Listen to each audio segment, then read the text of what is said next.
મોરબીના જોધપુર ગામે તસ્કરોએ તરખાટ મચાવી પટેલ પરિવારના ઘરે નિશાન બનાવ્યું હતું, જેમાં નિંદ્રાધીન પટેલ પરિવારના ઘરમાંથી તસ્કરો 17 તોલા સોનું અને રોકડ મળી 3.84 લાખના મુદ્દામાલની ચોરી કરી ફરાર થઈ ગયા છે.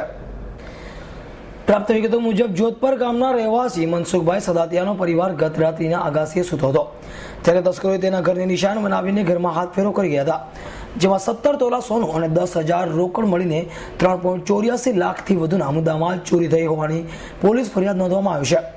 ઘટનાની જાણ થતાં તાલુકા પોલીસનો સ્ટાફ મોરબી એલસીબી ટીમે ઘટના સ્થળે દોડી જઈને સઘન તપાસ હાથ ધરી છે. જોકે પ્રાથમિક તબક્કે કોઈ જ આધાર પુરાવાઓ પોલીસને હાથ લાગ્યા નહોતા. ચોરીની ઘટનાની વિશેષ તપાસ કરવા માટે ફિગર એક્સપર્ટ, ડોગ સ્ક્વોડ અને એફએસએલની ટીમની મદદ લેવામાં આવશે, તેમ પોલીસ અધિકારીઓ જણાવ્યું હતું.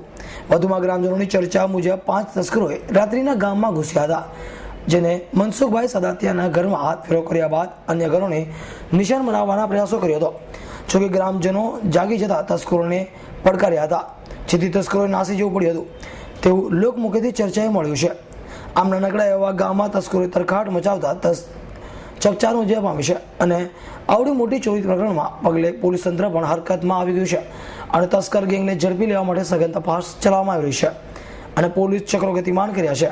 જોધપુર ગામમાં ગઈ રાત્રિના 2 થી 2:30 વાગ્યાના અરસામાં મનસુખભાઈ વનજીભાઈ સદાતિયાના મકાનમાં તેઓ ગરમી હોવાથી છત પર સૂતેલા, બહાર ફળિયામાં સૂતેલા, એનો લાભ લઈ મકાનની પાછળના નવેરામાંથી આવી જારી તોડી અને ઘરમાં રહેલા 17 તોલા જેટલા દાગીના, 10,000 રૂપિયા રોકડા એમ મળી 3,84,000 જેવી રકમની ચોરી થયેલ છે.